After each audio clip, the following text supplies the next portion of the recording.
Hey everyone, it's Jeremy here from Soulbound Studios. Welcome to another edition of Inside Chronicles of Elyria. In episode 2, we talked about how we had reorganized the roadmap for Chronicles of Elyria to focus on the settlement, domain, and land management mechanics first. In episode 3, we built on this by announcing we were taking the Chronicles of Elyria test client known as Kingdoms of Elyria and releasing it as a standalone title that'll be available for free to backers. In this episode, I wanted to take you through some of what we've been working on thus far and the progress we've made toward completing Milestone 1. At a high level, Milestone 1 can be divided up into 5 main areas: the environment, the camera controls and user interface, controlling your player citizen, the fog of war, and animal AI. Along with the features in the upcoming milestone, these building blocks represent the elements of play you'll experience in the first 5 minutes or so of Kingdoms of Elyria. Let's talk about a few of them now. As a colony simulator that will eventually feed into the rest of CoE's development, it's important that the various biomes in KOE, including the look and feel of the land, is married to our idea of the biomes for the rest of CoE. That said, although we'll be broadening our scope to include more biomes later, such as the taiga, wetlands, and swamp, for the time being, we, and you, will be testing the user experience, user input, and core gameplay mechanics using a single, procedurally generated map that exists within the mixed leaf forest biome. Just like in Chronicles of Elyria, and unlike many other colony sims, all land in Kingdoms of Elyria is divided up into 64 by 64 meter parcels, with players starting out in a hamlet consisting of just 3 parcels and 10 citizens.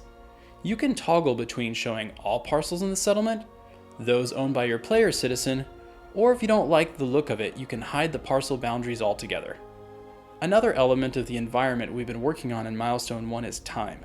When thinking about time, it's important to consider the different role time plays in a colony sim or a grand strategy game versus an MMO like Chronicles of Elyria.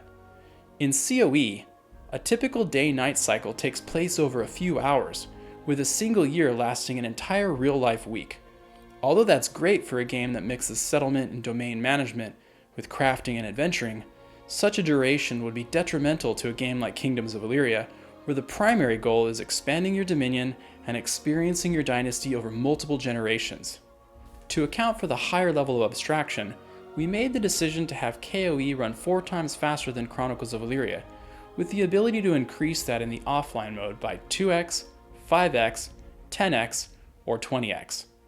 An exciting side effect of this change is that the citizen, the regular gathering of nobles to ratify borders and approve global initiatives, happens 4 times more frequently in Kingdoms than in CoE, or every 28 real-life days rather than every 16 weeks.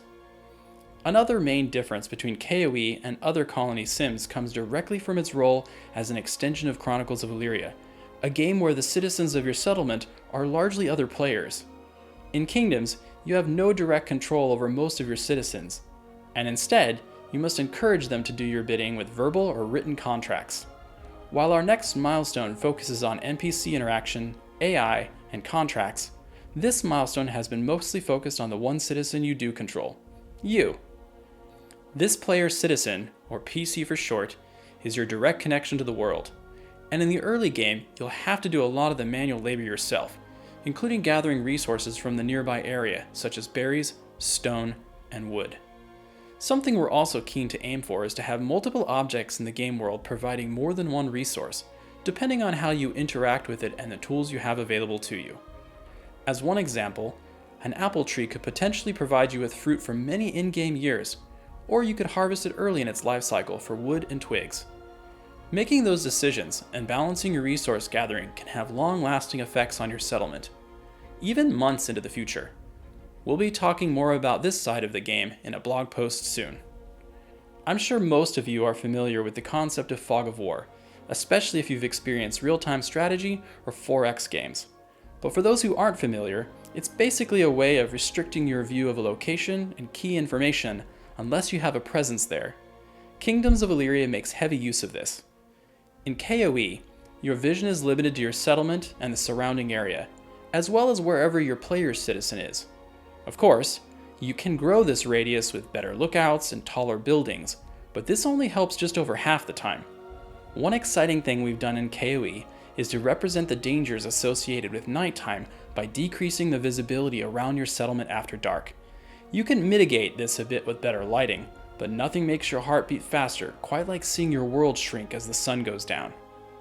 Okay all, that wraps it up for this video, but beginning this month, alongside these episodes, we'll also be rolling out regular blog posts to give additional details on our milestone and development progress, as well as deep dives into some of our core systems and mechanics. In next month's video, we'll look at the rest of what we've done in Milestone 1. As always, feel free to email us directly at insidecoe@soulboundstudios.com with feedback, opinions, ideas, or even suggestions for these videos. This is Jeremy Walsh from Soulbound Studios. We'll see you on the next episode of Inside Chronicles of Elyria.